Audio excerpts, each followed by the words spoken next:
You know, I want to talk today, this first five, about this amazing phenomenon going on with people who have alleged GOP connections. They are Republicans, GOP people who are coming out against Donald Trump. And I actually want to preface it by saying there was an interesting article out recently by a doctor. He is his name is Robert Whitley, and he specializes in social psychiatry. And he was talking basically about Trump derangement syndrome. And to be specific, he's talking about the idea that, you know, when President Trump won, many people who thought he would never win, didn't like him, were obviously, as we all know, very upset. But he's actually talking about the psychological process in your brain, the physical process in your brain when you are so unhappy about something, what's actually happening to these people. He talked about dopamine, which is within humans, the chemical that is emitted as a reward or pleasure transmitter. So that's, you know, makes you're kind of happy. That's a good thing. And then cortisol, which is released in response to fear. And he's talking about the fact that both of those, dopamine and cortisol, actually interfere with your prefrontal cortex. They create prefrontal cortex dysfunction.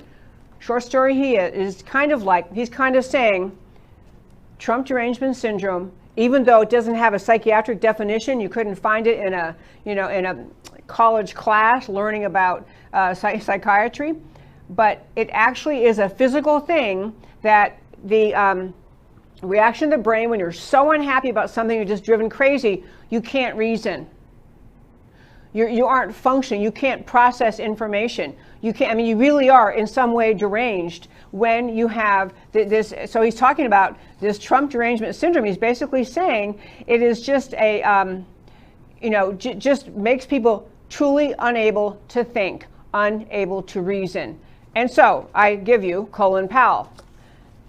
And I'll tell you, before I tell you, I'm going to go through Colin Powell, George Will, and a few others.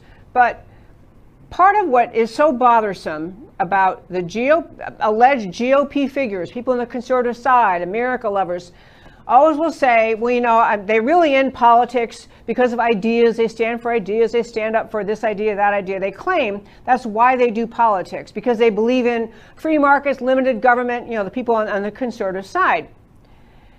But they're so bothered by Donald Trump, by his, I suppose it's probably personality. It's very, you know, he's very direct. He's very, some people might say brusque. I think he's just direct and down home. He says what he thinks. He doesn't, you know, engage always in a statesman-like conversation, but he engages with the American people in an American conversation. But his attitude, his demeanor, the way he speaks, drive these people so nuts they can't even think. And in particular, Trump's victory in 2016, his victory in the race for president was consequential in ways that people will be studying for decades and probably centuries. And it was essential in the preservation of America. Nothing less than it was essential to the preservation of America. Donald Trump won the presidency at a time the radical left had us almost over the cliff to socialism, that already started us down the path of this hideous socialized medicine. You had a President Obama, 8 years in office, spending time demeaning the idea of America, mocking the idea of American America being exceptional, mocking the importance for borders, for sovereignty in America, more and more deferential to international organizations, more willing to defer to the UN and their climate treaty and whatever the Iranians wanted. They want weapons, let them have weapons. You had a president in for 8 years who was demeaning the idea of America, diminishing it, and you had the radical left in this country, of which Obama was then the leader, very much steering this country into a more government-controlled society, radical increase in the amount of power in Washington, collect power held in Washington through regulation, the expansion of the bureaucracies, more and more power held over individual businesses and agencies. It was a massive government increase time under President Obama, and not just increase in numbers of regulations or amount of taxes, but in the whole concept, the political idea of America was transformed for 8 years under President Obama from being a country rooted in the rights of the individuals to live in liberty and transitioning under Obama to a country rooted in government control over society, where the government will tell you how much freedom you can have. They'll just let you know. It is a truly horrific and bad transitional time under President Obama. It was the abandonment of many of the core concepts of America, and transitioning America toward the expectation of being cared for by the government and being controlled by the government, and making that the norm. The normalization of socialist and Marxist ideas rapidly expanded under President Obama. So Trump comes along in 2016, and all of that met up against the boulder, the roadblock of the Trump victory.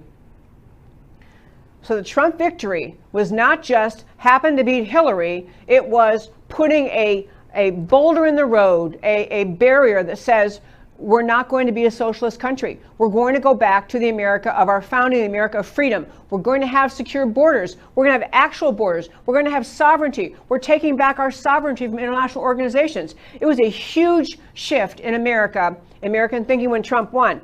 This is really more than his personality is. This is the reason the left despises Trump so much, because Trump stopped the leftist transition of America from a country rooted in freedom, and the way they were trying to make it, the left trying to make it a country controlled by the government, will tell you how much freedom you can have, to a country. And so Trump's victory came along and stopped that. This is why the left hates him. They may or may not like his personality, but what drives them nuts is that he is truly draining the swamp. He is getting rid of the entrenched ruling elite class in Washington as much as he can.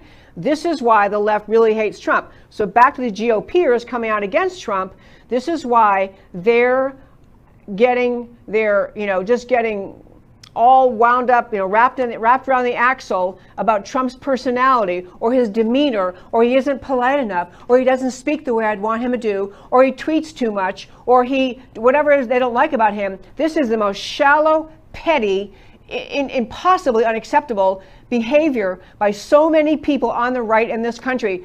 They're bothered by, I don't like his personality, I don't like his tweets, I don't like whatever it is they don't like about him, and they cannot give credit for it. They cannot recognize he saved America from what the left was going to do to this country. That's what Trump did. And that is why it is so inexcusable for people like Colin Powell, as an example, to come out in favor of Joe Biden. Just think about what Colin Powell is telling you about himself. Okay, he was barely a Republican when he was in office, or was more active in politics, barely a Republican, just like this much Republican. But this is a guy who can watch what Trump has done, steered us back on track to being a country rooted in freedom, away from what the left was trying to do. And Colin Powell's too prissy to not like Trump and say, I don't like it, I'm going with Biden. Biden, who doesn't even know what year it is, what office he's running for, is confused. And when you do dive into Biden's history, he's a leftist just as much as Barack Obama was a leftist. He just has a face that looks kind of all-American to more Democrat voters. So you have Colin Powell coming out saying, I just can't support this guy. You have George Will, who's truly lost his mind. He actually left the Republican Party in 2016. But he's actually come out now. George Will, formerly a respectable commentator. I've actually heard him speak at some event we went to. He's pretty entertaining, very bright. He's come out with something. He's actually urging Republicans to, as he says, vote against Trump and vote out every Republican in Washington who is supporting Trump. This is George Will, the former Republican, saying it's so important to have Trump gone that no matter what it takes, even including allowing the Democrats to have a majority in Washington, that's okay with George Will, long as we get rid of this guy Trump.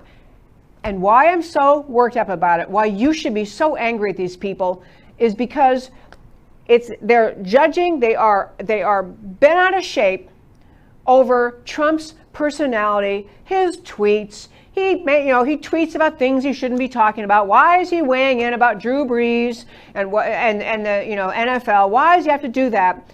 Even if you want to agree that maybe Trump's tweets, some of them you don't like, some of them you do like, some of them, whatever different policies he has.